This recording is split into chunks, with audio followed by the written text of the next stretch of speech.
श्रीमन्नारायण। बहुत ही सुंदर चर्चा हम सबके मध्य चल रही है कि गोकर्ण जी ने अपने पिता आत्मदेव जी को बहुत ही सुंदर ज्ञान दिया। जब वो धुंधकारी के दुर्व्यवहार से बहुत पीड़ित हो गए तो गोकर्ण जी ने अपने पिता आत्मदेव जी को बहुत ही सुंदर ज्ञान दिया। कहते हैं कि गोकर्ण पंडितो ज्ञानी धुंधकारी महाखल। गोकर्ण जी जो थे वो बड़े पंडित थे, बहुत ज्ञानी थे। पंडा बुद्धि श्रेष्ठ जिसकी बुद्धि होती है, पंडित।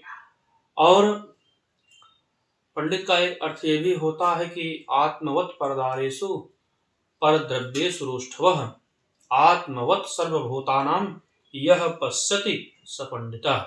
ये चीज होता है। और धुंधकारी महाखला, और धुंधकारी जो था वो महादुष्ट था, महाखल था।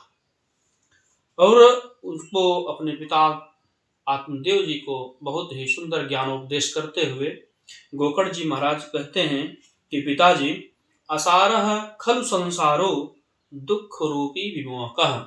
हे पिताजी, यह संसार जो है वह असार है। देखने में तो सार ही लगता है, पर वास्तव में यह सब संसार क्या है? बोले असारः खलु संसार। निश्चित रूप से यह संसार असार है। यहाँ सब कुछ सार दिखता है, पर यह अपरिवर्तनीय है, परिवर्तन होता रहता है। संसार का मतलब ही है कि संसरति इति संसारः, जो हमारे जीवन से दिन प्रतिदिन सरकता चला जाए वही संसार होता है। तो वही चीज कह रहे हैं गोकर्ण जी अपने पिता आत्मदेव जी से कि असारः खलु संसारो दुख रूपी। और यह संसार क्या है? दुख रूपी है। यहाँ सब दुखी हैं, कोई तन दुखी, कोई मन दुखी, कोई धन बिन रहत उदास, और थोड़े थोड़े सब दुखी, सुखी राम कर दास। इस संसार में किसी को सुख है ही नहीं है। सुख है तो बस एकांत में जो संत महात्मा लोग जो भगवान का चिंतन करते रहते हैं। जब आवै संतोष धन तो सब धन धोरी सवार। संतोष रूपी धन जिसके पास है वही सुखी है। तो ही कह रहे हैं कि दुख रूपी संसार में दुख ही दुख है। दुख आलयम अशाश्वतम। इस संसार में जो है वह दुख का आलय है, दुख का घर, इसलिए सुख यहाँ है ही नहीं। किसी न किसी बहाने से लोगों को दुख ही दुख है।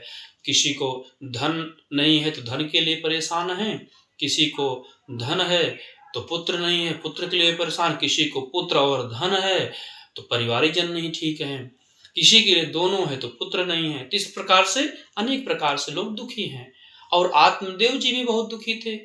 उनकी जो गौ माता थी वहां जो है वो किसी बछड़े को जन्म नहीं देती थी, और पुत्र जो है इतना खल दुष्ट निकला।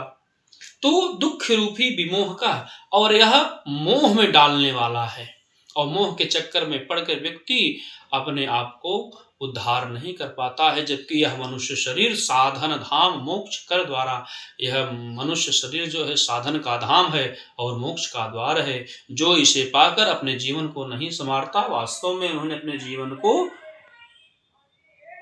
सब बिगाड़ दिया, कुछ नहीं कर पाया। तो पाए न जी परलोक संवारा, इसलिए इस शरीर को पाकर परलोक को संवार लेना चाहिए। तो दुख रूपी विमोह कह सुतः कस्य, किसका पुत्र? आज कितने लोग देखिए, आत्मदेव जी अपने पुत्र के कारण आज यहाँ शोकाकुल हैं। तो सुतः कस्य और धनम कस्य, किसका धन, किसका पुत्र, किसका धन?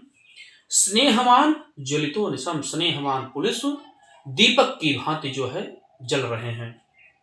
जैसे जब तक दीपक में बाती में, जब तक दीपक में तेल है तब तक वह बत्ती जलती है, और जैसे ही तेल खत्म हो जाता है वैसे ही वह फपक फपक कर बुझ जाती है। उसी प्रकार से जीवन, जब तक हमारे अंदर परमात्मा विद्यमान है, परमात्मा बैठे हैं, तब तक जो है यह शरीर जागृत है, चैतन्य है। हम चल फिर रहे हैं, बात कर रहे हैं, उठ बैठ रहे हैं, लोगों से वार्तालाप कर रहे हैं, शास्त्रों का अध्ययन कर रहे हैं। और जिस समय हमारे यही अंतःकरण से अंतरात्मा परमात्मा निकल जाते हैं तो यही शरीर अचेतन हो जाती है। हम न चल सकते हैं, न फिर सकते हैं, न किसी से बात कर सकते हैं। वह शक्ति हमारे परमात्मा की ही दी हुई है, जिसके द्वारा हम लोग चल फिर पा रहे हैं, भोजन पानी कर पा रहे हैं, दूसरे से वार्तालाप कर पा रहे हैं, भगवान की कथा श्रवण कर पा रहे हैं, भगवान के तीर्थों में जा पा रहे हैं, स्नान कर पा रहे हैं। ये भगवान की ही देन, इसलिए हमेशा भगवान को धन्यवाद देना चाहिए, उनके लिए निमित्त भगवान को सूर्यार्घ्य देना चाहिए, माँ दुर्गा को प्रणाम करना चाहिए, भगवान गणेश को प्रणाम करना चाहिए,